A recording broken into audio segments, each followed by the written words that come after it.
Yes, guys, and welcome back to episode 2 of the BrokeCast. This week, we are focusing a lot more on crypto, blockchain, Web3, all that good stuff. Last week was a bit more of like a introductory to who we were and all that kind of stuff. So if you haven't checked that out, go check that out. It's obviously live on the channel. Obviously appreciate everyone who watched it, liked it, and all that good stuff. But without further ado, let's get straight into the juicy stuff because, again, we're just going to give a massive overview, starting off with what blockchain is, going to go into some XRP stuff and maybe some NFT and gaming stuff as well. So we've got a lot to cover. But first off, crypto, blockchain, what we think about it, what role is it going to play in the future, and yeah, just a general outlook. So what do you think? What we thinking? Yeah, we're not going to go too deep on the fundamental side of crypto. Online, a lot of people, especially if you're from my Twitter space, see my technical analysis side of trading and want to give more of like an understanding of what I personally think and you think the crypto space is going to do for our future. Yeah. So just to jump straight in, I think that personally, digital assets are going to appreciate forever against everything that's TradFi, meaning digital assets are going to go up to infinity versus real world cash or real world value. Okay. This is one of the routes. The other route is it goes to absolutely zero, and I don't think there's nowhere in between, in my opinion. Yeah, no, I agree. Because I feel like we're already seeing that transition from your traditional finance and the traditional way we do stuff towards blockchain and obviously crypto and all that kind of stuff now. So I do agree with that. So where should we start off with then? Because there's a lot, it's quite a broad topic because we can talk about loads of stuff because we can talk about obviously tokenization of real world assets, which is like a huge narrative that seems to be like gaining a lot of steam within the crypto space and just the world in general. Like we can see Ripple, who obviously we're going to speak about a lot in this video, they're kind of shifting. I know I'm not going too much into them now because we're going to discuss them a lot later, but they're shifting their focus onto tokenization of real world assets. And I feel like a lot of blockchain companies are starting to do that because it's clear that that is the future. And like we were talking off camera before, and Will said something which will kind of almost blow your mind. And do you want to say it because it's like almost owning a bit of water and electricity essentially? So a lot of people look at crypto and the only way they can really compare it to anything is being like, oh, you're this early into it. It's like owning Facebook shares at like $1. Yeah. Or owning Facebook shares at like 1 cent. And my argument is that we'll get into digital tokenization of real world assets in a second, but my argument to that is it's not like owning Facebook stocks at 1 cent because that's within the traditional finance system. Yeah. It's more like owning a fraction of the water supply on the planet or owning a fraction of like the energy grid or the energy of the world in general. Because if you think that all assets in the world, and we'll break this down as I said, will become tokenized, then that's every single asset on the world that holds value plus extras that are going to be coming onto a new financial network and a new ledger, which basically is just another way to transmit that value around. So it's nothing like holding a bit of Facebook because that's one company within the whole big umbrella. This is talking about like houses, companies, fiat, all of this all together under one umbrella that actually moves that value around. So it's like holding a percentage of everything that might happen on Earth rather than being like, oh, one small tech company, who obviously aren't small, but rather than owning that. So before we continue on the tokenization of real world assets, the reason I think that digital assets and digital currency will go up forever against traditional financial assets is because just in a very basic everyday life sort of stance, we are more and more digital every day. Like that's super easy to identify. Anyone can identify that. Like we all walk around now with a phone. All the time. Most of us even like do a lot of work remotely now. COVID's accelerated it. People spend a lot of time gaming more than they did in the past. People are more and more immersed in the digital world. We also want things cheaper and we want them faster. And there's less and less trust in the world at the minute. So you need like, not necessarily a trustless system, but like a way where you don't necessarily have to rely on a central counterparty for trust reasons. Yeah, I essentially agree with that, to be fair. I think it's clear to see, like Will said, everything is becoming a lot more digital, and the rate that that's happening is just like it's accelerating even further. Like look at it as like an adoption curve. Was it Like Metcalfe's Metcalfe's law adoption? or Reed's Yes. law, yeah, both. So I'll refer to that. If no one knows what it is, I'll pop up on the screen of that chart. And I feel like we are just getting steeper along that curve, and the changes we're going to experience as a world, as society, is going to happen so quick, and people aren't going to have a choice to like accept blockchain and crypto with open arms. I think one thing I do want to say is, obviously I know we were talking about how we're relating it to stocks and like Facebook shares and all that stuff.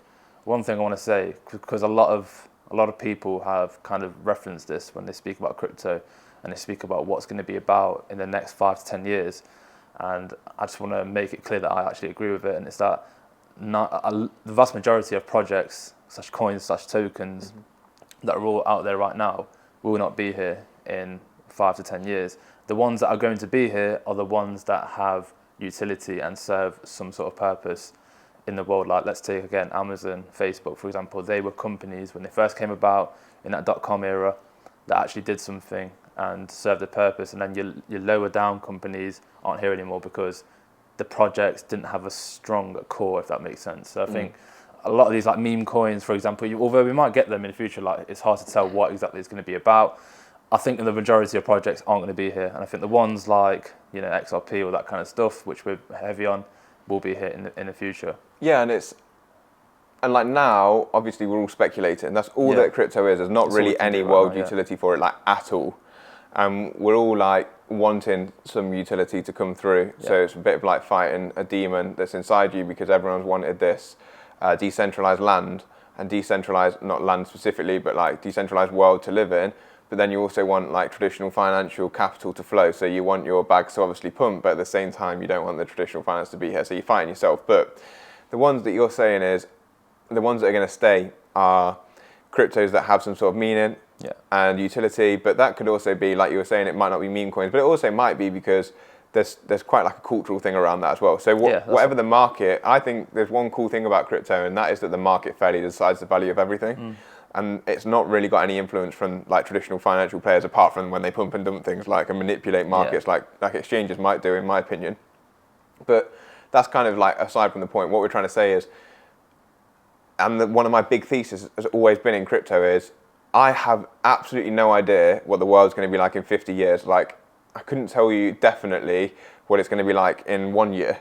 So with the information that I've got, all I'm trying to do is put myself in the right ballpark, because I know that if I'm right about the tokenization of everything and all the capital in the world flowing into the space at some point, maybe within the next 50 years, as long as I hold something that's going to get a tiny, tiny fraction of that, I'm going to be doing better than I am right now sitting in any like cash-based or traditional finance-based asset if they're going to devalue against cryptocurrencies forever. Yeah, I think that's the best thing we can do at this point in time anyway. But essentially, the main thesis is blockchain technology isn't going to go anywhere. No. You can hear even like Warren Buffett, for example. He's notoriously known for like talking fairly negatively when it comes to cryptocurrencies. But one thing he really stresses in some of his interviews, and I made a video about it like the other day, was the fact that he thinks blockchain technology is the future, and that specifically will be around in the future. So someone who's very negative on cryptocurrencies thinks that, and obviously Warren Buffett, his success speaks for itself in that. So, and I echo that completely. Yeah, definitely. And so if everything gets brought on chain, it doesn't matter which chain it is, and even if it's a mixture of chains, which I think it will be, same. As long as you've got like a small slice of that, then that's how we're trying to position ourselves for the future. Exactly. But on that same topic, we talked about before airing this, is that people don't really understand what we just talked about, and they also don't understand how to value a token or a network, and that's something I want to get into specifically. We can talk about it right now actually, is like how to value a token or a network. I don't think I'm smart enough to create a model to do that. Raoul Pal has an average model of it that is tracking the price quite well so far, but while we're just in a speculative sort of area, and that is the amount of transactions on a network times by the size of those transactions. And I think there's one other like element to that, and I would like to add to that, is the amount of value on the network as well. Should all play a part, and then potentially divisible by the circulating supply of the currency. That could give you a value, but it doesn't take into consideration if we get any sort of utility and speculation that might go alongside that. So like, for example, if you've got a certain amount of value on the Ethereum network, that value is what it is for now, but then if like a cool app came out on Ethereum, which could happen at any time, just like it did with AI, ChatGPT, the price of Ethereum would rocket. Like if a cool application came out that everyone used all the time, like let's say Starbucks properly integrated it or someone like that. Boost its utility basically. Yeah, exactly. Any utility. Yeah. Like any utility. How can we possibly fathom the price of what it could go to? Yeah, and even within that fathoming, this is where I'm going to make this specific to XRP when we go to the XRP section. Yeah. But even within that, how can you ride the speculation cycle to take profits and then potentially re-enter when the speculation dies down? Because what you're going to get is, let's say we use Ethereum right now because I want to make the XRP example later. Let's say Ethereum did integrate with Starbucks or someone like that. I know Starbucks had their Odyssey program with Polygon or whatever. Yeah. But let's say they integrated with Starbucks and that meant that like they were going to get another 100 million users and they're all going to make transactions every day. Cool, then you could say, let's just say, for example, you can work out that might mean that the price or the amount of transactions would increase by this much, and so in turn, over time, the price needs to increase by 40%. Yeah. But then you can speculate, and a lot of the market will speculate because it's just a speculator's market right now. Oh, another company might come on, another company might come on. Now they're working with Starbucks, they're quite closely related to MyProtein or Gymshark or whatever. So where does that speculation end? And so when people say, I don't think there's going to be bull and bear cycles anymore for cryptos, I actually disagree, because what I think is going to happen is we're going to be speculating more on real world utility, but through those times, speculation hype's going to compound like it does anyway. So almost like speculation cycles, almost kind of Yeah, thing. exactly. And it's going to spike up, but then the base value of that crypto is going to be derived by the amount of transactions on chain and the amount of volume on chain. And the amount of value on chain and the size of the transactions potentially, or maybe a better way of valuing it that I don't yet understand. But we still will have those cycles as people speculate on, oh, but this company might. And so if we use Starbucks, for example, let's say they were going to bring 10 million people on. Yeah. Well, at the start, they might only bring like 100,000. And everyone's going to buy ETH because they're like, oh, they're going to bring 10 million people on. Yeah. The price might spike, but then, oh, but that's actually, if you read into it, it's over 5 years and they're bringing 10,000 on a day or something like that. Yeah. Well, then that's when the price could come back down. That's where you're going to have to be smart with like taking profits. And I'm going to relate that specifically to XRP later on. But like, that's where I'm thinking there's still going to be bull and bear cycles, but maybe in a different way to what we're seeing right now. Yeah, I think there's always going to be bull and bear cycles. I don't think that's ever going to go. Because like you said, it will be, at the end of the day, it's still, like you said, speculation, human emotions, which will be trading that specific token or asset. But at the same time as well, like, technology is still going to advance as we develop as a society as well. Like, and that's also going to increase speculation at that time when a new piece of technology comes into existence and people start to associate different tokens and how that could associate with that new piece of technology and try to join up the dots. And it's just going to keep going up and down while new technological waves come out. And then flat periods, like we're seeing now, AI. Yeah. And we're going to see different variations of it as a future. I don't think we're just going to almost stagnate now when it comes to technology because if you look at the past 50 years, how far we've developed on a technological basis, how many doors it's opened, and cryptos obviously came out on the back of that, and these tokens are coming out to facilitate that technological development kind of thing, if that makes sense. Yeah. And I just think that's going to carry on. And it's never going to become stale, if that makes sense. Yeah, I know what you're saying. I think that like there's a good statement that I heard or a quote, I can't remember who said it, but they were like, we've probably got more in common with people 1,000 years ago than we do with 100 years in the future. Yeah, and that's just so true. That's actually. a strange if you thing deep to that think thought, about. it's actually so true. Because it goes back to Metcalfe's adoption curve and how quick this technological development is going to come. And AI is facilitating that. Obviously, Raoul Pal spoke up a lot about that and how AI is going to make everything happen like 1,000 times quicker than you actually think is going to happen. So you can't really compare it to what the development we've experienced in the past 50 years to oppose what we're going to experience in the next 50 years, because the rate of change of how things are going to happen is just almost mind-blowing, and you can get in a rabbit hole thinking about that. Yeah. And just going back to the crypto thing, crypto is just going to play a big part in facilitating these technological advancements. Yeah, and it moves so quickly. Like, if we took ourselves to 2-3 years ago, we were talking about and we were talking about potentially a country adopting crypto as an actual legal tender. Yeah. And obviously El Salvador did that, and then another country has done it as well, like maybe the Republic of Congo or an African country did it as well. Country, yeah. But if you think about how far-fetched that would have been like 6 years ago, like when we first started talking about it, I was saying like, oh, one day I think that people would use this like as a payment system. But like even when I was saying that, even the year before it happened, I was thinking like there's a chance, but it's like not that likely. And then it did happen. Then that's crazy when you think about that adoption curve, like you're talking, like how fast that happens. And obviously we've not seen much recently because it's kind of like sentiment follows price and price follows sentiment, that like circle that happens. And the thing that I'm going to draw this onto is the BlackRock ETF filing, because if BlackRock get an ETF, it's not just the amount of capital that BlackRock are going to bring to that being like $17 trillion like asset management firm, and like getting their salespeople to probably try and pitch whatever they decide, like maybe like 1, 2, 3, 5% to every asset manager that they have. Yeah. If you think not just about that capital, but what that actually means for the space and the amount of eyes that brings to the space, that development curve off the back of that is going to be like nothing we've ever seen before. All of a sudden, everyone's like looking at Bitcoin because of the increase and the comparison, the increase like of what gold did with its ETF, like a 10-year bull market, which could happen for Bitcoin quite easily. And I know that like institutions like Bitcoin, because there's a lot of liquidity, it's the biggest crypto in the market, all this sort of stuff. But if you think about the amount of attention that brings to the space, and then if you relate that down to altcoins that have less of a chunk but still could have some utility and be involved in the future, the exponential gains for like everything in that asset class is going to be ridiculous. And exactly like you said, is like some of the technologies that are probably going to be the big winners in the space might not even be invented yet. Yeah, I don't think they are. I really don't think they are. Okay, so now moving on to XRP, Ripple. We're going to have a bit of a deep dive. So for those of you who don't know what it is, you're going to learn a lot of alpha right here about it and why we're actually both so heavily invested in it. Because look, I'm going to be honest right now, a lot of people think you're crazy and almost laugh at you online. I've seen some of the comments people make about why you are so heavily weighted on XRP. Like how much of your portfolio is in XRP and why? Why have you made that decision? 95% of my personal portfolio is probably XRP.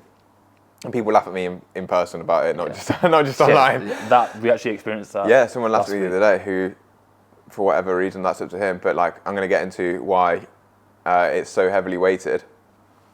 If we start by just understanding the fact that like XRP is just a cryptocurrency like the rest of them. Yeah. It's been in the top 10 of crypto assets in general, whilst also experienced probably the worst FUD of any crypto asset in the market, being under a lawsuit with the SEC. Yeah.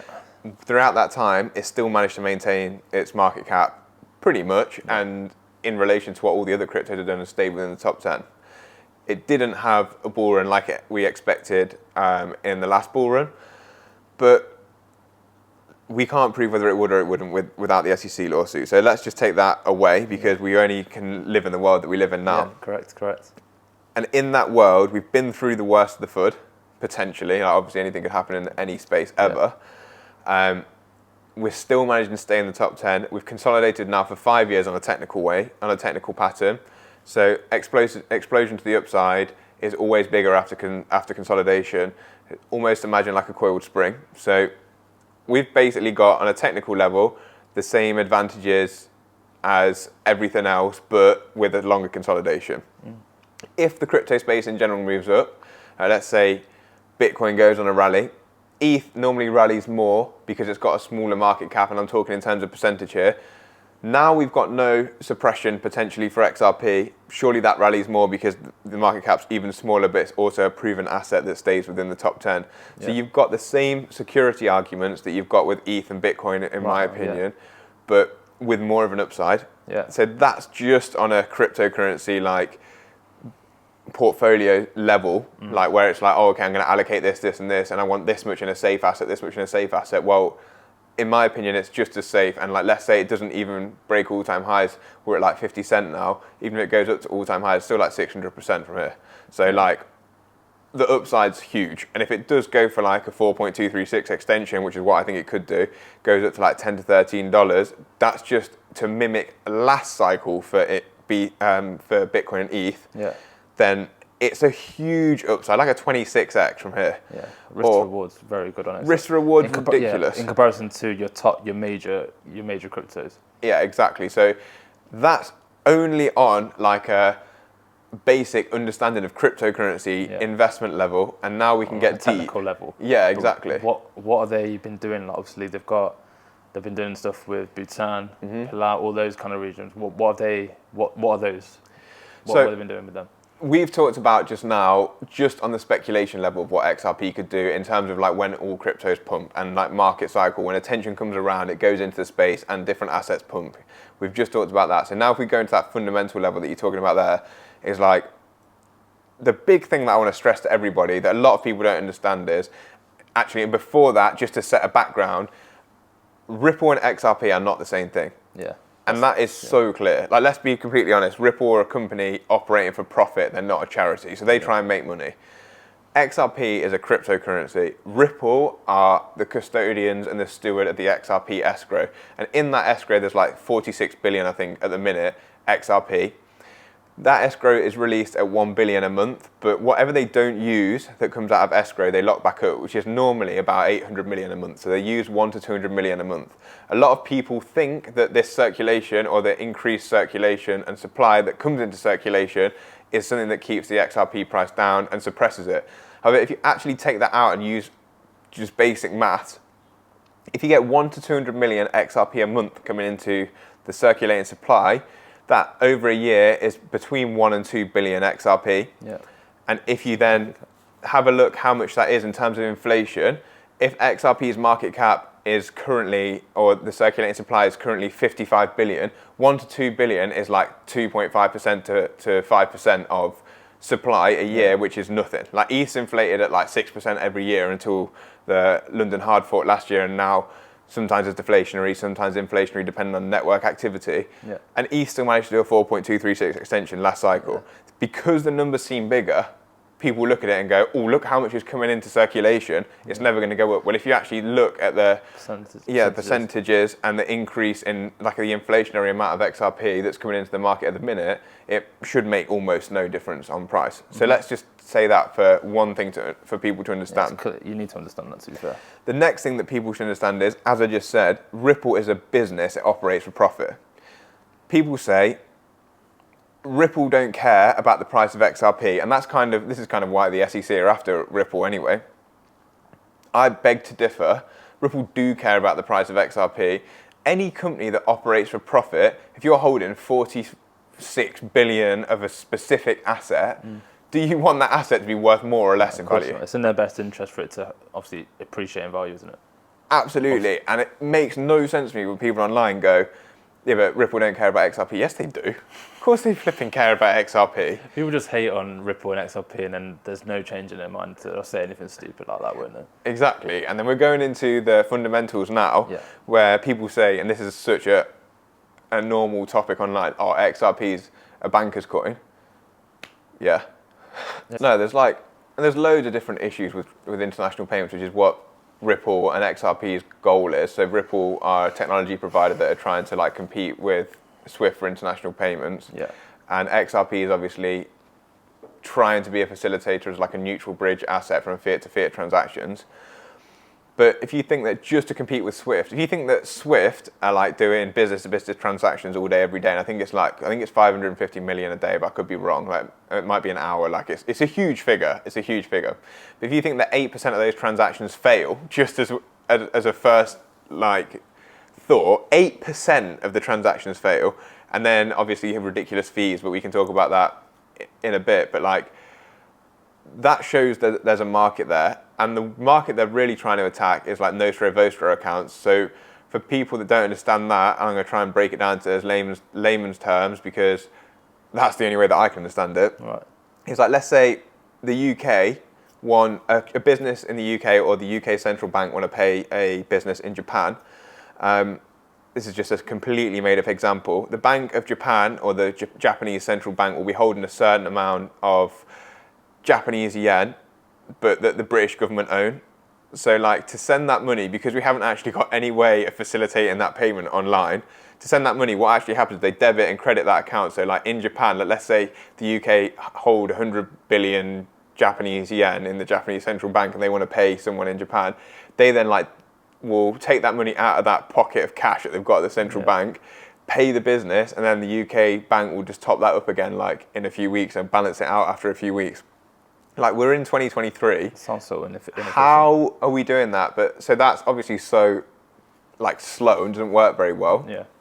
But also think of the amount of trapped capital that's there.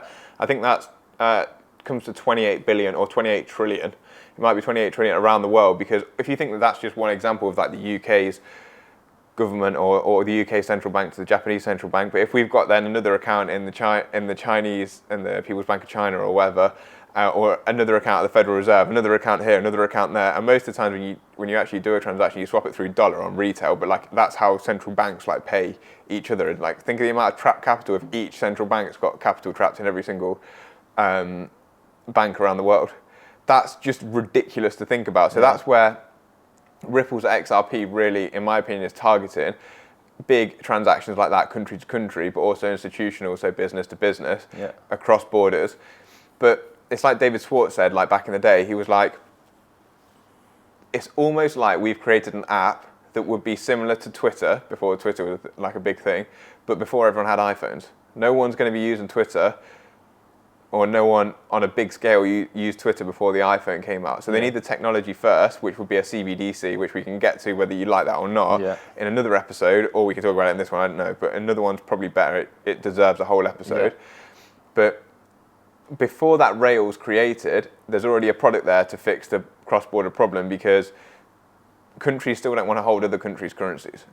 And that's essentially the biggest thing that Ripple and XRP are trying to solve. So if we then go on to what you were just saying at the start, like so Bhutan and Palau, one of the cool things about Ripple's partnerships that have been announced so far with like countries building their CBDCs on the XRP ledger is they're attacking some quite niche markets. So like if you think Bhutan, like a tiny little country, but their currency, the Ngultram, is tied to the same price as the Indian rupee, and they do like 90% of their trade with India.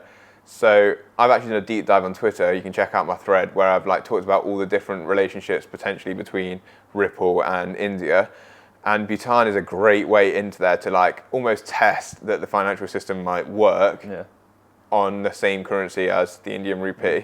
One of the ways that Ripple were even going to launch in the first place with XRP was to airdrop it to a load of people in India and get them to just like transact with each other. So I think there's something potentially with India. That's why I wrote that thread. But another really, really interesting thing about their other partnership, which is Palau, is that Palau's currency, which is actually in pilot now, it's being used, it's being tested on the XRP ledger, which is the Palau, I can't remember exactly what their currency is called, but it's actually a dollar. It's a digital dollar, like it's tied one-to-one with the price of the US dollar. So that means that on the XRP ledger right now, there is being created, or has been created, the first ever government-backed stablecoin.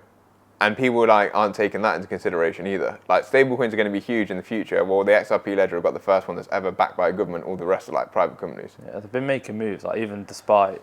So this news obviously all came out in the thick of that lawsuit. So and obviously we've seen clips of Brad Garland House kind of come out and say we're operating as if we've lost the lawsuit, so we're still going about our day-to-day business.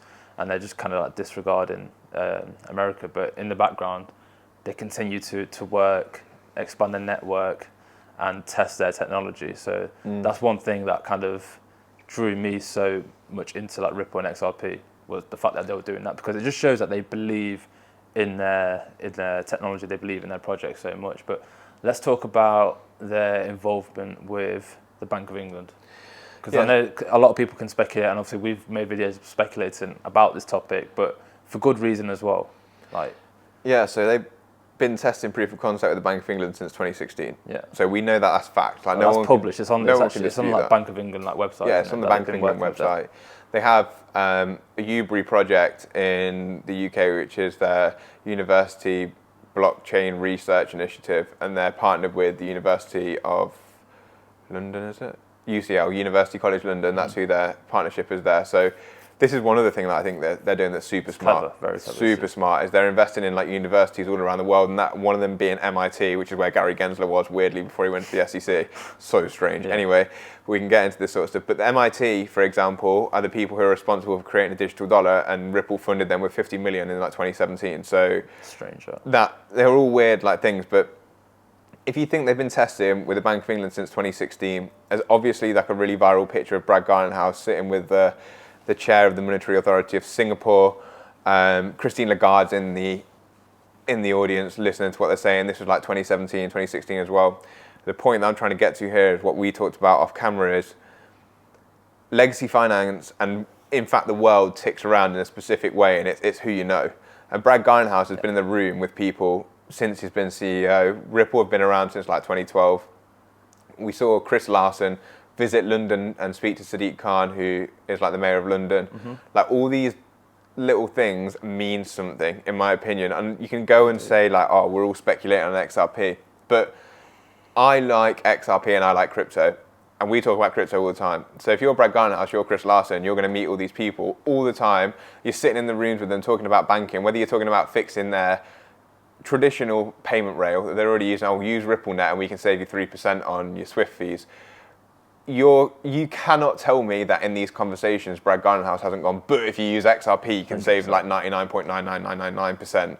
And it's in his best interest, as we've already discussed prior to this, to have XRP go up in value, because he's going to have a big share of whatever the escrow, however much of the escrow that he particularly personally owns. And we know that they've been selling it as well, but if they have, like, it doesn't really make any difference. But they are going to want that asset to increase in value. Yeah, that's really interesting. Like, the way that he kind of puts themselves, Brad Garlinghouse and Chris Larsen and just Ripple in general, they're putting themselves in the right places, speaking to the right people. And like you said, 100% they're discussing XRP and what it can do. Like, and also, but the thing is, like, this is what I try and say as well, is that the people that they're speaking to, regardless of who it is, they already know about this technology anyway. So it's almost like they've reached out to them and wants to discuss it further, because they're completely aware that there's technology out there which can solve issues that concern international payments. Yeah, and along that same line, we talked about how, like, in legacy finance, whether you like it or not, this is what happens. It's all backdoor handshakes and like 100%. Who you know. That will never go either. No, and that could be argued that ETHgate, for example, which is a big topic at the minute, did Ethereum do that? Yes, JP Morgan are involved. Like, who's involved there? But you're telling me that like Ripple's board, for example, now that contains people like Rosie Rios and some people who are like ex-Fed and loads of people who are like ex-Ripple at the Fed and like this sort of thing. You're telling me they're not still like networking and they don't know each other and that there's going to be no backdoor handshakes going on there? Like, we only know the tip of what we know. Yeah. And the thing that makes me quite excited about that specifically is that if you think that Vitalik Buterin created Ethereum and whatever happened there, like he was actually at Ripple on work experience, slept on the floor from someone at Ripple, and then he created the smart contract aspect of cryptocurrency, which then blew up into Ethereum, which is obviously bigger than XRP right now. If you think that Ripple knew about smart contracts and they decided to only go after cross-border payments, and they said they wanted to be the best in the world at cross-border payments, and after they'd finished doing that, they would look to branch into other avenues. Yeah. And what they're doing now? And now they're doing potentially tokenized real estate. We saw them do an example of that with the Hong Kong dollar, another potential Ripple partner. So that makes me think, so have they sorted the cross-border payments problem? And we just haven't really... They're just letting it play out now. Yeah. Like, so they've done with it, they've mastered it, they've got their partnerships in place, which is obviously something that they've been doing for the past, 5 years, whatever, again, throughout the lawsuit. And now they've got to a point where, okay, cool, we're happy with that. Let's concentrate on the next wave, the next narrative, which is, like we said at the start of this episode, is potentially the tokenization of everything. And more specifically, when we look at Ripple, is tokenization of real estate, for example. Yeah, and a few examples that we've seen of that are they partnered with Colombia to tokenize like land ownership. That was with the Colombian government. They then had the testing with Hong Kong for tokenized real estate. That in itself is absolutely huge, not because of just what the Hong Kong real estate market might be, but if you think that they just came out and said that on the day that the Hong Kong dollar was like being trialed and launched or whatever. How long have they been talking about that with Hong Kong? And who else are they talking to about tokenizing real estate markets? Because you don't just go, oh, when you're launching your Hong Kong dollar, can we trial our real estate tokenization program? This has been in preparation for like 5 years, probably. Yeah. Like, it doesn't just come out, you don't just like pull out your bag, oh yeah, I'm going to tokenize housing and try it out on the day that you're going to launch your token. So where else is that being trialed? Where else are they tokenizing real estate? What else are they trying to do? Because they've obviously, we're as a public are like probably 10 years behind what the technology of what's going to happen in the future. Yeah. The CBDC narrative that's so big at the minute has probably been being discussed for 20, 30, 40 years. Definitely accelerated since 2008. And if Ripple were created just out the back of the 2008 crisis, first ever decentralized exchange that has the ability to transfer assets within its ecosystem, there's definitely been conversation about like tokenizing other assets, and we speculate in the Ripple community that we could have some sort of share of the derivatives market, which is the biggest market in the world, like could be up to $2.5 quadrillion. It's the biggest market in the world, isn't it? If you get like 1 or 2% of that, then you're absolutely flying. And this is what. Sorry, do you think there's any like substance to that? Because they joined the ISDA as the. Yeah, there is the. They joined as what did they join as? A certain specific member, which they deem as a key player within. Yeah, like almost a facilitator. Facilitator who drives that technology basically within the space. Do you think Ripple will ever get a piece of that pie? Sorry to interrupt. Because it's something you say all the time. It's like you only need a certain percentage of that for XRP/Ripple to be a good investment. Yeah, exactly. So this is what we went back to at the start. Is like what we're all betting on in the crypto space. Yeah. Is that we're going to go to infinity. Basically, we're going to go to zero. Yeah. And if we go to infinity, you just need your asset to survive. Yeah. And in my opinion, XRP has one of, if not the best. Ethereum has the best chance of surviving as we know it right now because the application layer. Agreed, yeah. And XRP has the best chance of surviving in a financial sense because there's so many potential partnerships that it could have. Yeah. So now we're talking about ISDA, for example. It's another route into another market that if it gains 1% of, even just at right now's value when it's $2.5 quadrillion, the XRP price is going to absolutely explode. Yeah. If it gains any percentage share into any market, so also remember, like, if you look at like partnerships that Ripple have had in the past that even like might have failed. So we'll talk about R3, for example. R3 are a settler system that a lot of institutions use. They had a specific partnership with Ripple. They had a lawsuit. They're now not partners, but as part of the break of the lawsuit, they had $2 billion plus of XRP that they took off Ripple, so they can now settle in XRP if they want to. Yeah. And it's like, well, why would they need 2 billion of XRP? Why would they do that and have that as part of their lawsuit if they weren't at least considering settling transactions in XRP at some point in the future? It's all these partnerships and relationships that Ripple have built that give, in my opinion, give it this chance of being a slice of something somewhere, or maybe a big percentage. But if you just go off the basis that you're only going to get a slice, if you get a slice of something, then you're going to make a lot of money. And we're going to talk about and go on to that aspect of like the speculation of the price rise and then when to sell, these sorts of things. And this is why it's so important to stay really on the pulse and why I'm so heavily invested into XRP. Because I know that within this space, it's so easy to get lost in like hundreds of thousands of projects with all these new things doing cool stuff all the time. And potentially there's better percentage gains to be made in other things. But I know at some point I was probably one of the best researchers in the world on XRP. So I know what's going on, or I did know. Your knowledge is very extensive. So I've started learning more about traditional finance recently and spending more of my time learning about that. Because as we know, there's issues with the traditional financial systems at the minute. There's a lot of debt out there, these sorts of things. And it's only a matter of time until at least an aspect of traditional finance switches over to the digital realm.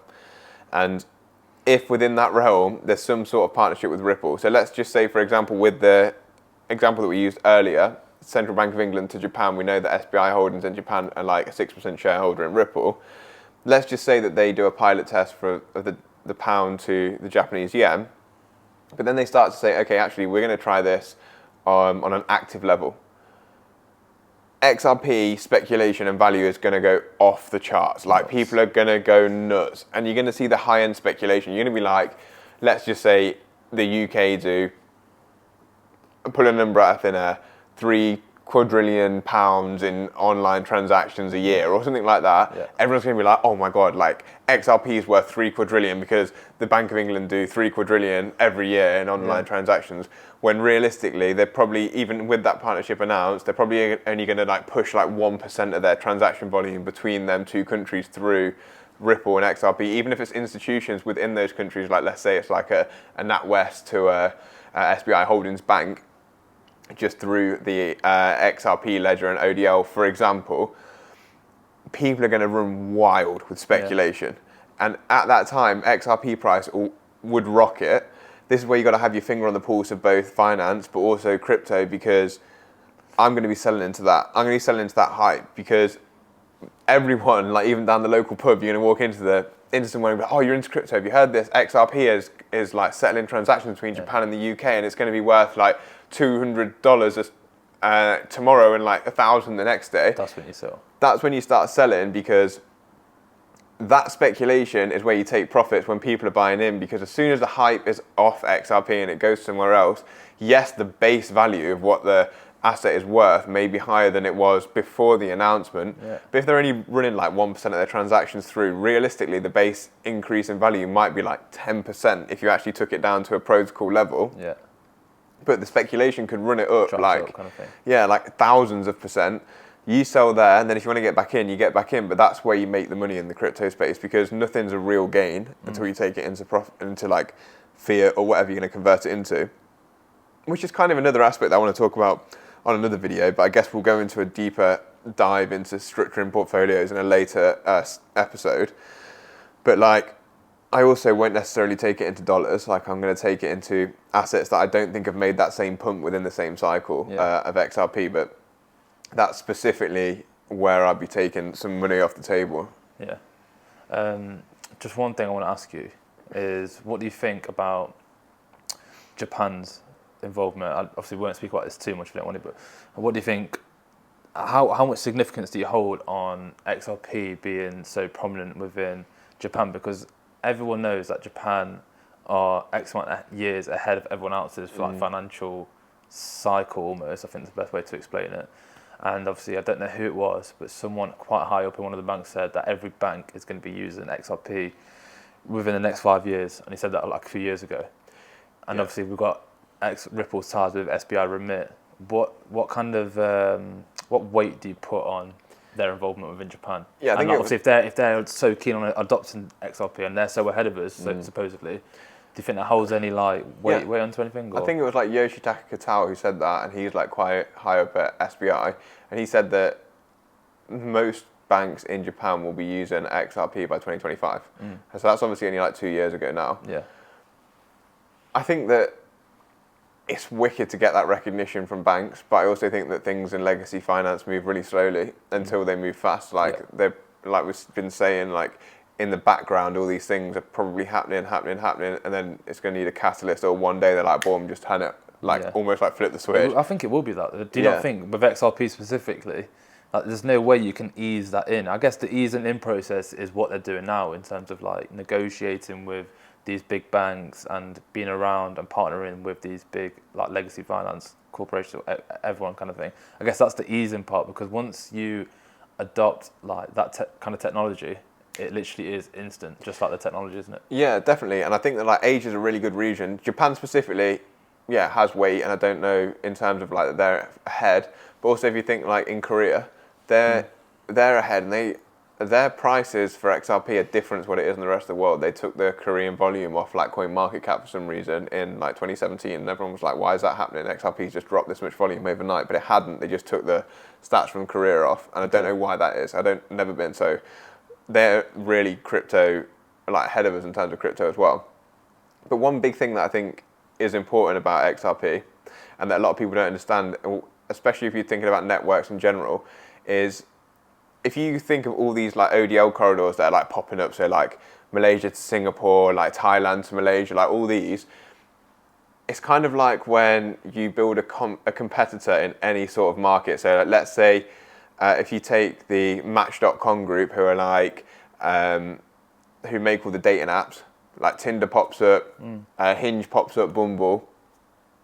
If they start to take like 1% of the traffic that go, if Tinder takes like 1% of the traffic that goes to Hinge, or Hinge takes 1% of the traffic that goes to Tinder, 10%, let's say, 20%, then that's when the Match.com group, who created the original like dating app, being Match.com, they go, oh, I'm going to acquire you because you're taking away some of my, it's like a win-win for Match.com because they get rid of the competitor and increase their reach. Yeah. So if you think that Ripple are creating through ODL, like on-demand liquidity, all these little corridors of like pockets of people that are like, even on a retail level, sending money from one place to another outside of the banking system currently by using XRP as a neutral bridge asset for ODL, banks are paying attention to that. And at some point they're going to be like, even if they're only taking like 0.1% of the volume, they're going to be like, oh, well, that's more efficient. They're taking that away from me, so why would I not try and acquire that or get involved? Yeah. And that, with all these partnerships all around the world, where these start to happen, this is where speculation can get really big for XRPs, because only a matter of time, in my opinion, if you're eating into a market share of whatever the market is, in this case finance, the dollar normally takes all of that for everyone else in the world. Like the dollar is the neutral bridge asset for the world because it's the world reserve currency.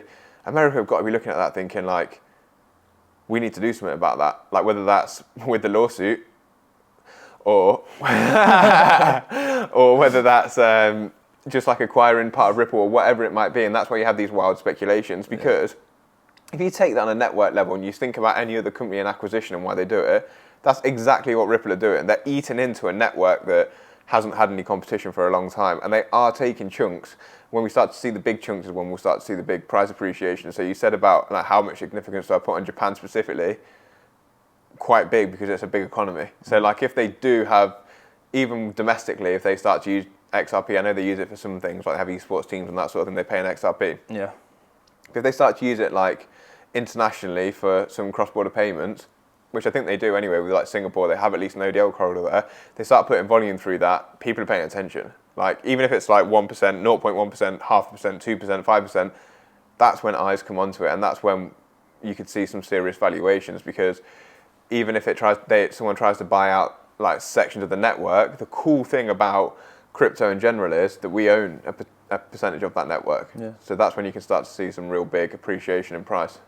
Okay, so now we're going to be talking about NFTs, and obviously we'll be relating this heavily to gaming because, as we described in the last episode, we are both avid gamers. So we obviously want to touch on that and what we think is potentially coming with that, because a big narrative right now within the crypto space in general is that NFTs are worthless and 95% of them are useless and they're going to zero, and the whole space is dead basically. It's something that's been getting a lot of like media attention, a lot of content creators making content on that narrative.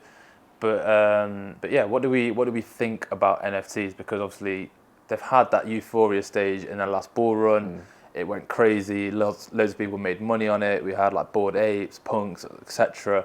And a lot of these have obviously decreased heavily in value. What's your opinion on this narrative? And obviously 95% of these NFTs are useless. I personally think that it's just like growing pains. Like I think that it happens in every asset class. I think that at some point NFTs will probably get almost, if not completely, like decoupled from crypto. Yeah, I can see that happening. And you're kind of seeing it already with some of the main NFT projects. They're even like decoupled within the NFT ecosystem, like CryptoPunks still holding their value. Yeah. But like, yeah, in terms of that narrative, it just is what it is. Like, there's always, whenever a new asset comes out or a new financial asset, at least within the crypto space, people just jump on it, like ride the hype, just like meme coins, take liquidity out, like all this sort of stuff. And yeah, I think in my personal opinion, I think my opinion on it is the same, my opinion that I have on cryptocurrencies that we spoke about earlier when I said 90% of them will be here in 5 years, and the ones that will stay here are the ones that have like some sort of use case for these NFTs. Like for example, let's talk about how you've got an NFT which represents a piece of clothing in real life, kind of almost like a tokenization of like real world assets kind of thing. I think those type of NFTs and the ones as we're going to discuss, gaming NFTs like for skins, camouflages on your guns, for example, in Call of Duty or whatever. that actually have something tied to the NFT, I think they will do well. I don't think they're going to go anywhere, because I think that type of technology is just going to get adopted more and more as gaming platforms actually go into that kind of technology. But I think that's, unfortunately, the majority of NFTs out there, which are just artworks from artists or just people just driving the hype up on certain projects, it's going to be hard for them to claw their way back in terms of value. Yeah, I agree. But I do think that we're at peak fear right now, when the mainstream media are picking up on stories and people are saying 95% of them are worth zero, and even mainstream media are saying that we know from experience in the crypto space, that's pretty much when the bottom's in. As long as they don't keep selling off, which they're not, that's basically when you're seeing the absolute bottom. Because behind all the, especially the blue chips or the bigger NFT projects, there's still a base following and a base culture. Yeah. And I want to go specifically into Yuga Labs, because I really like Yuga Labs. Yeah. Whether the NFTs will recover and reach all-time highs again, right now feels like they may never, because it's absolute peak fear. Everyone hates NFTs in general. Mm-hmm. Everyone's probably lost money, the people that bought the top, but there's still that base community and the culture behind that just follow the asset. But Yuga Labs specifically, which is what I tried to explain the other day when I went to meet some of the Bored Apes in Dubai. First off, that in itself is connecting me with people, and I'm not completely clued into NFTs. It's not where I spend a lot of my time, but that in itself gives me a platform to tap into some of the brightest minds in the NFT space just by holding this specific non-fungible token. Yeah. But Yuga Labs are doing what Elon Musk is trying to do, but the opposite way around. Elon Musk, you can argue, is obviously trying to train an AI. I don't think Yuga Labs is specifically doing that. But Elon Musk acquired Twitter, and he's trying to turn Twitter into an everything app, X. That includes finance, payments, streaming, all this sort of stuff. And I think Yuga Labs is doing exactly the same thing. So Elon Musk has taken a social media platform and the attention from that, and he's trying to monetize it and turn that into a financial app. It will in some way develop into a metaverse, whether that's an actual game in itself, or a way that you can walk about, or whatever that a metaverse might be. It's quite subjective. The word's just quite clickbaity in general, but I just mean a space where you can almost, he's saying, do everything in one space, whether that's video call, chat, send money, whatever it might be, play a game. Yeah. Yuga Labs are doing the same thing, but the opposite way around, in my opinion. They've now got 300,000 NFTs with hugely different varying price tags, but all of those NFTs give you access to an ecosystem, and that ecosystem, when it's built out into the other side, which is the metaverse that they're creating, is going to be an all-in-one social media platform. So there's not, in my opinion, too much difference between what they're doing and what X is doing. They're just doing it the opposite way around. So X are considering putting a price tag on everyone that uses Twitter, making everyone pay for it. Yuga Labs have already made everyone pay to be part of the ecosystem, and then they're going to introduce the other aspects later on, which are coming very soon. They're launching by the end of this year, supposedly. But they also have a financial ecosystem with ApeCoin as a specific token, all built into this network. And within that network, people have different profile pictures that represent status, and they also have whatever Yuga Labs might incentivize people to hold the different assets, or whatever might happen further down the line, in terms of for example, if you hold a Bored Ape at the start, then you got airdrop to Mutant Ape, whether you kept that for the artwork or sold that to try and make capital or whatever, that was up to you. So however these are incentivized to do other things later down the line is where the innovation is going to be able to bring itself back. Within that, there's also the games. There's AAA games coming out, which we're going to get into now, not just within Yuga Labs, but the ecosystem in general. And these are the things that are going to drive hype back. But if you've got the whole ecosystem created already, you've got the financial token, you've got 330,000 users that are paid to be in that ecosystem in one way or another.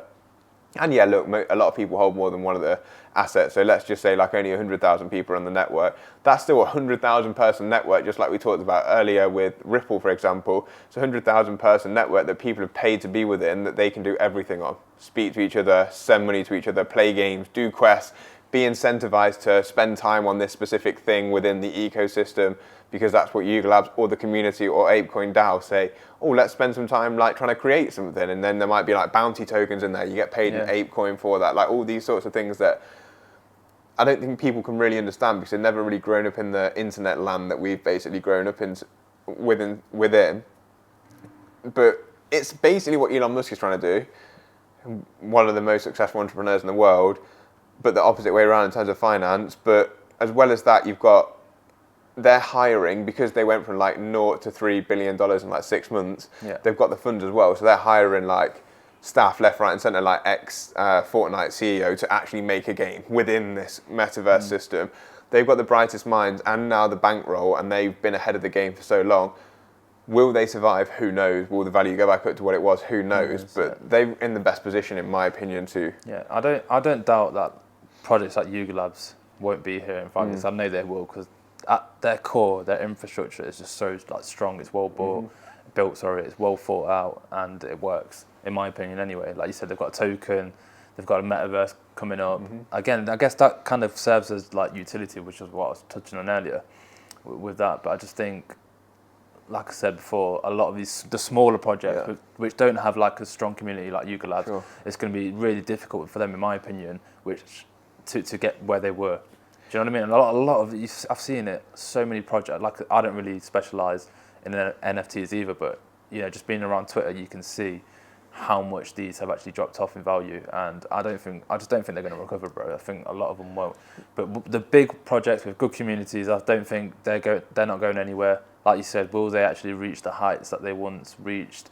Maybe not. But then at the same time, we're going to get a huge influx of new projects coming in because there's different aspects of NFTs coming into play now. Like we're going to touch on right now is gaming, for example. Like you've got these big games like Fortnite, Call of Duty, where you can buy skins, you can buy characters, you can buy camouflages.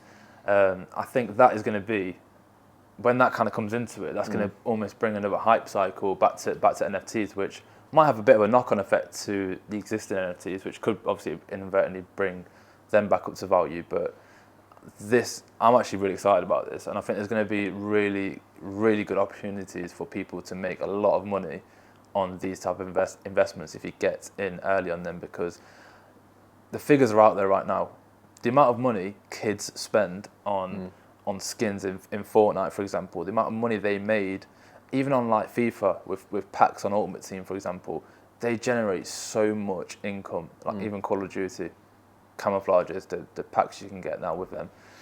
There's a market out there for it. It's just integrating those two technologies together, and once that integration happens, then it's just going to explode.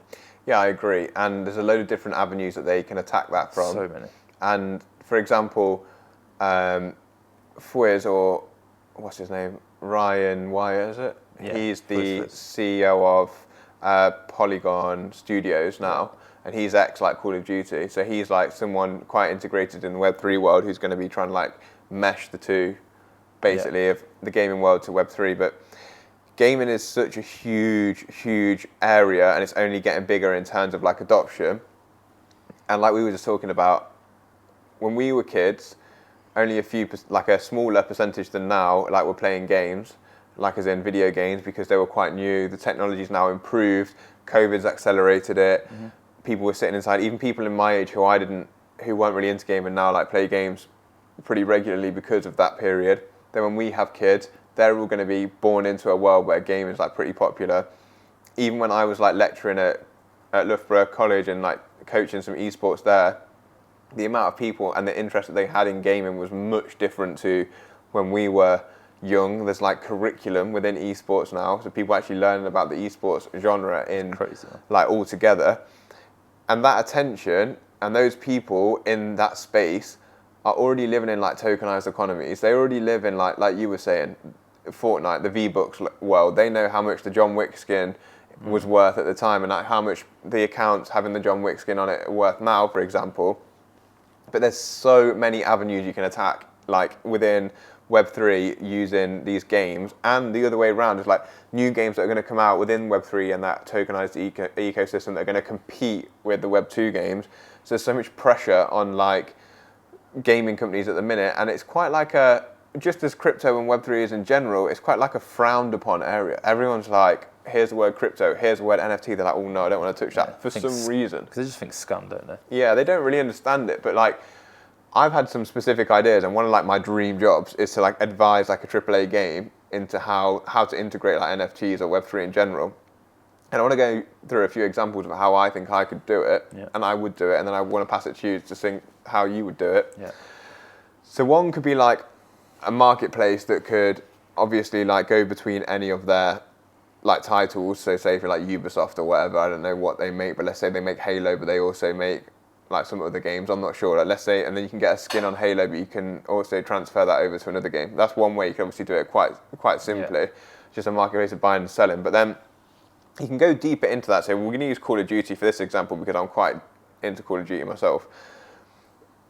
You have kids or people, gamers in general, who are like really avid gamers, and they spend a lot of time on the game, and you could do like time-based incentives. So you could say like, look, if you spend like 24 hours on this game this week, then you unlock this skin. Some people might really want that skin, but they don't want to spend the time doing it. But someone might want to spend the time doing it, but they don't really want the skin, so they can sell that for monetary value to someone else. Yeah. Then the company behind that takes a percentage of that royalty. The market decides what the floor is going to be for that specific item. Same with like the amount of kills you get with a gun, like this sort of thing. You can go really, really deep into this, and this is quite like an innovative thought, in my opinion. Is like, for example, we play Warzone, and on the old Warzone map Verdansk, like there was a really popular place called Supermarket or Superstore. If you know, you know. If you know, you know. And like, if you imagine, we tokenized the whole map and sold different areas of the map on the open market. It's like the Superstore has its own NFT. Yeah. And there's X amount of these, and if you own it. Yeah. If you own a fraction or some of the Superstore NFT, you and the Call of Duty community can come together and put like an amount in to buy the NFT. The NFT then comes with like a developer and its own like community page. You go to the developer where you want guns to spawn, like they suggest, or they start the game like that, and then you can suggest like edits to it. Even within that section, you can like put adverts on the wall. Like let's say you can put a poster on the wall like advertising G Fuel, like a drink. So then when people land on your Superstore, they might see the G Fuel poster and be like, oh, actually, I want some G Fuel. 10% off if you land in the Superstore to get your G Fuel voucher from Superstore. And they get royalties from it? They get royalties from that. But then if you also say the amount of kills scored within your NFT, so the amount of people that land in Superstore when they play the game in general and get kills and the amount of time they spend in that specific area, you also generate like an attention token that might be something like a COD token or a Call of Duty points that goes towards your specific NFT. And then between you, then you can cash it out for monetary value or spend it on skins or spend it on like updating a weapon or all these sorts of things. Basically what you could then do is customize an area of a map to the specific amount or whatever you wanted it to be like, working with that dev, the developer, the moderators that they give you by buying the NFT in the first place. Then from doing that, you create a good relationship with the community because the community are then updating the game as and when they want and making their areas the best that they can think of. The market would then decide which area of the map was the best because that would be the area they would be landing in. They'd be like, oh, actually, I like landed in Quarry better because they've done something cool with Quarry and they've put like a tower in there and like there's wicked gunfights that go on there and they spawned a gun here. So you'd have like the interactive community of people that then could get paid for their creative input into the game and also interact and develop the game throughout the time the game is going. And the company themselves, being Call of Duty, would take an active slice of like every single secondary trade, whether that was the tokens, whether that was the skins, whether that was whatever it was within that, the advertising on that. Like I say, they take 3% of every transaction. Call of Duty sit there and make money. The community are happy. They get to develop a game however they want, and after like it's been set up in a basic, there's an NFT price, a secondary market for sales that's constantly ongoing. And that relationship between like consumer, fan and creator is just going to get closer and closer and closer, and there's going to be like a big layer of trust between each other. That is actually such a complex thought, what you've just done. I guess that's more on the advanced scale of it. And it does surprise me that they've not dipped their toe into that yet, because it's a win-win for them, because like you said, it incentivizes people to almost develop the game for them. So they could almost release a game at like a decent standard like Warzone, and they'll just know they wouldn't have to release a game year after year because the community will be developing the game to what they want. Yeah. So like, it's a win-win. So I don't understand why they've not. So maybe you should be working for. Like think about like Minecraft. Yeah. They all have servers on your Minecraft server, and they could be worth millions. Like for a Minecraft server. Some people have made millions. Like Vicstar, for example, made like millions off Minecraft. Why would you not do that and integrate that with like a way where you can have like active marketplaces within that, but also interact with your community? Like, what skin off Call of Duty's back is it going to be? Literally playing words. But what skin off Call of Duty's back is it going to be if they just say, oh yeah, you can edit this area of the map. Let's say Warzone generates them like 500 million a year. Yeah. So between the whole Call of Duty community, they have to club together to buy like, let's say it's split into 20 sections. That's like what, 25 million a section. Let's say you have to club together to get $25 million worth of tokens to buy this area of the map. And then between you, like as a DAO, you can be like, oh, this area needs changing, this area needs changing. Such a good idea. All that sort of thing. And then from that, they earn tokens back. But even on a very, very, very basic level, just using like attention as the thing that I think we're going to get onto in a minute. Attention is going to be the thing that's like where we're looking for value. That's going to have a value to it, attention. Like a certain amount of attention is going to be worth a certain amount of value. You can almost see that from this itself. So let's say we like using an MP5. If you get 100 kills with an MP5 in one day, then you might unlock a skin. And then with that skin, you can either buy it, you can either keep it or sell it. Yeah. Someone who might want that skin comes on with some money, but they've been at work all day, haven't got time to play. You've been playing, so you sell your skin to them, and then they get the skin, and you can do it again, 100 kills the next day. Or even if you want to make it more like rarer than that, or like more difficult than that, you could just earn points towards like box openings. Everyone loves to open a box. Everyone loves to open a box. Yeah, and you can pay to open the box, or you can earn points towards opening the box. That's what I think is going to drive gaming and that NFT merge, is when they really master the way that they can get users to monetize that process, like by putting in hours and selling it on to people who don't want to put in the hours, like you said. I think that's really what's going to truly accelerate that curve. But ultimately, I think it will start with just simply selling skins and at a finite amount as well. So they'll get secondary sales because again, relating it back to Fortnite, and you look at that, I think it was that skeleton skin, that Halloween one, one of the first skins that ever came out. And I remember, obviously, we were playing Fortnite back then. How much hype there was in around any gaming community knew about the skin for some reason. Yeah. And when they were putting it back in the game, it actually caused like a huge uproar against like the people who actually had it. Yeah, and it was just such a big deal. Like, it meant so much to like the Fortnite community. It was a big topic that like streamers were talking about as well, because they obviously had that initial skin. So it just shows the market's out there, and it shows how much like this type of stuff means to gamers. A lot of people watching this might not understand, because they're thinking that's a bit weird because it's just a skin, it's just how you look like, but you're not involved in that world. But initially, I think it will start like just through skins and that kind of way. But yeah, so talking about skins specifically, it's like that's kind of one of the reasons I bought a Bored Ape, and we've got a Bored Ape with one of my clients, is because in that exact same respect, it's like a metaverse skin, really. Yeah, it's a metaverse skin, and as more people come into the metaverse, which I think is going to happen over time, more eyes are going to be on what you've got, and you could be like looking, like let's say 10, 20 years time, if this NFT survives, like, oh my god, you've got one of them. Yeah. Like that's like that OG skin. That's why I think Bored Apes and your punks will never ever go away, because ultimately I truly do believe, obviously, the metaverse is going to come.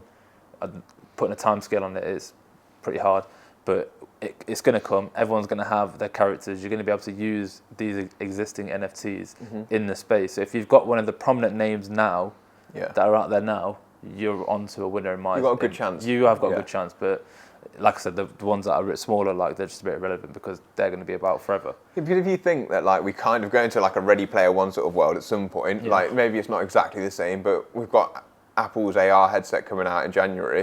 Things are going to get more and more immersive. Like even if things get more digital and technological outside, and then you start to have more technological like enhancements on your body as well. Like maybe that's like an inbuilt watch or like glasses or whatever it might be.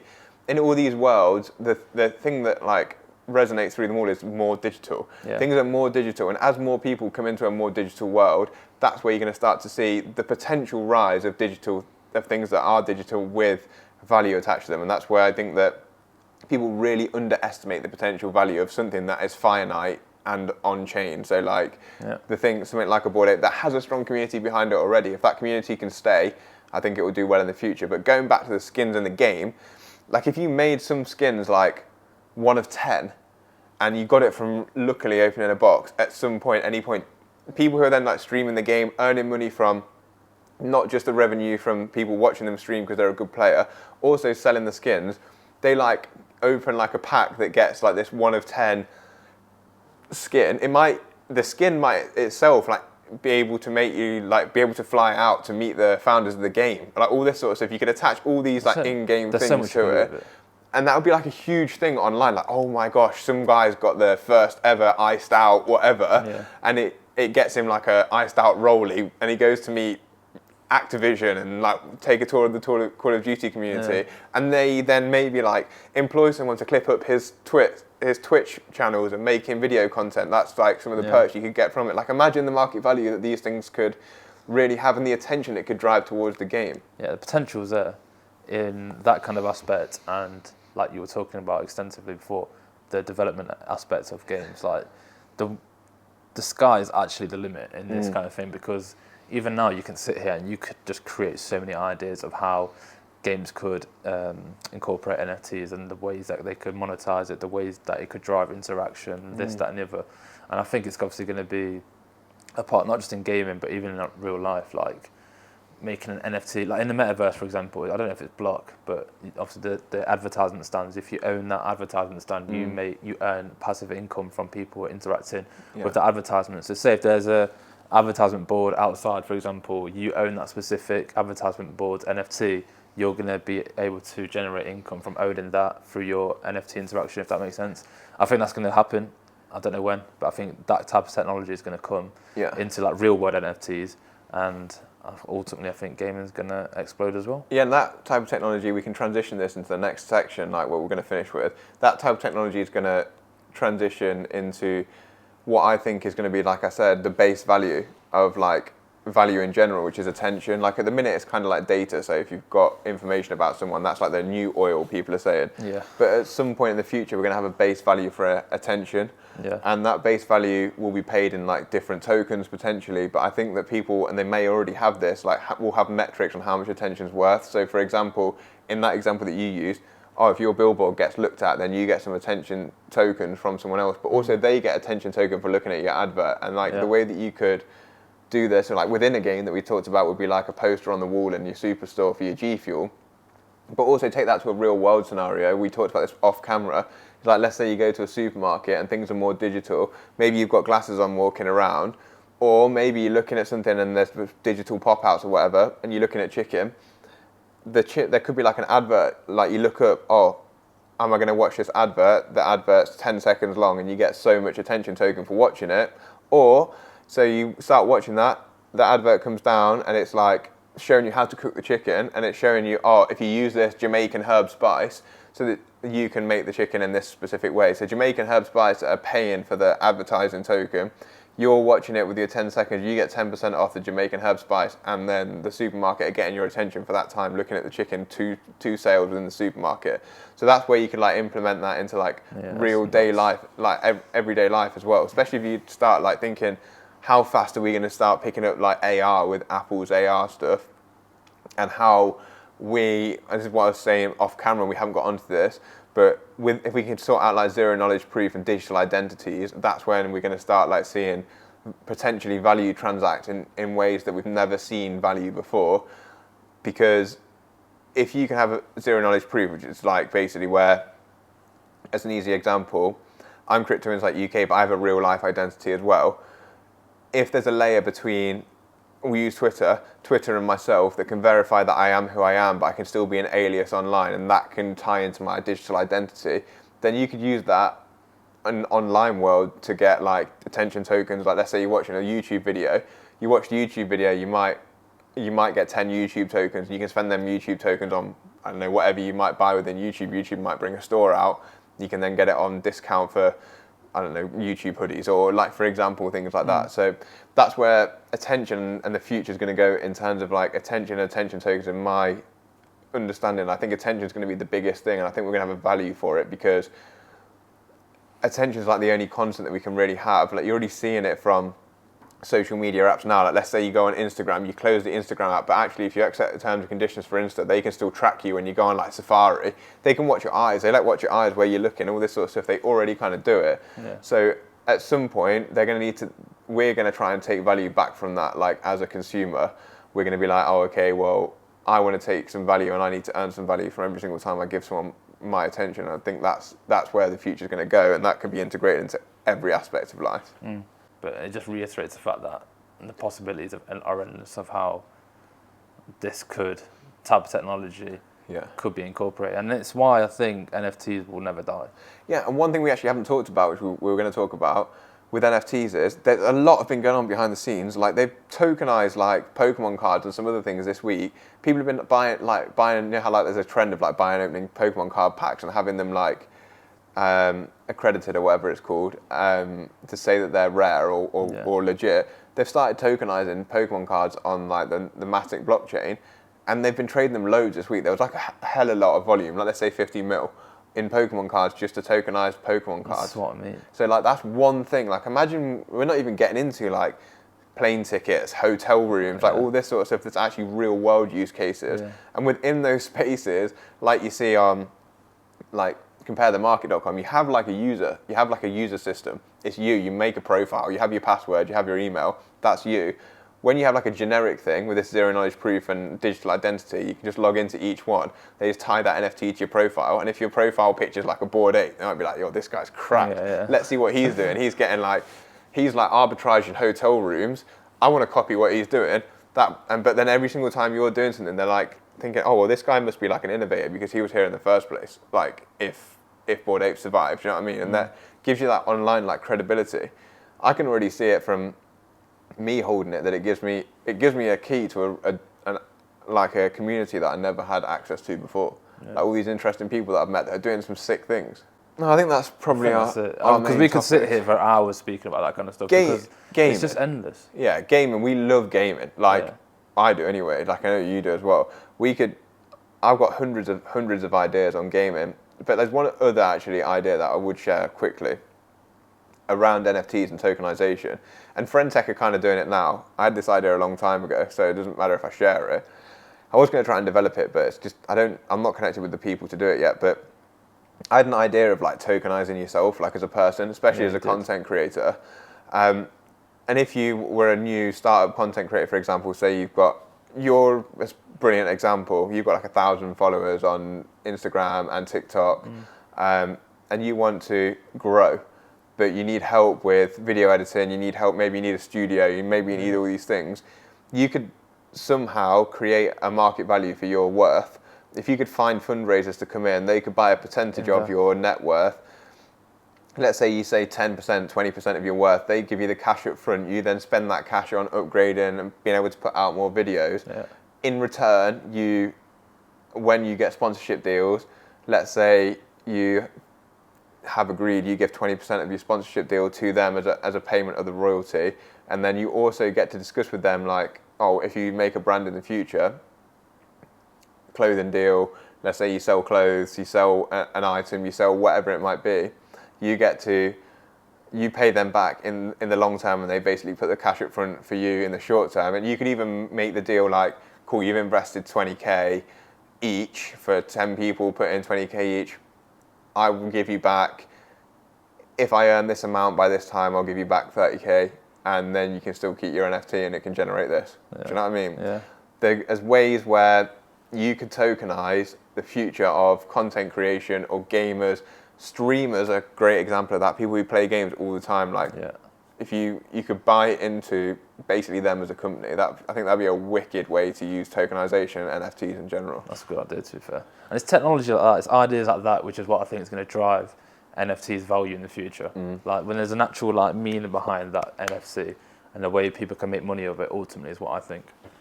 But I think we'll wrap that one up there. Obviously, like I said, we could sit here and talk about that for hours. And there's some crazy ideas right there, which I'm going to clip up as well. It's awesome. But yeah. Say like what we're going to talk about in the next episode. So next episode, our plan is to bring the man behind the camera, Matt, on the show. Big man, Matt. Obviously, I know we're a crypto orientated podcast, but we are going to be speaking about other things. So Matt's obviously specialises in YouTube automation, and I know a lot of people out there are making ridiculous amounts of money from it, and they're mastering it, and they're bringing AI into it now as well. So there's so much you can talk about it, so many ways you can make income from doing crazy things like that. Yep. So we're going to open your eyes to that kind of world. Yeah, YouTube automation, and I want to like really use that episode to talk about social media in general and how to have more opportunity of going viral. And I'm going to share all my secrets that I've learned so far as a you, with including like programs, like how to structure videos, hashtags, these sorts of things. Everything. And Matt's is going to go into detail in more like around the YouTube niche as well. It's going to be a crazy episode, so make sure you keep your eyes peeled out for that one. But that's a wrap for this one. And until that episode, we'll catch you guys later. Peace up. Hey, down.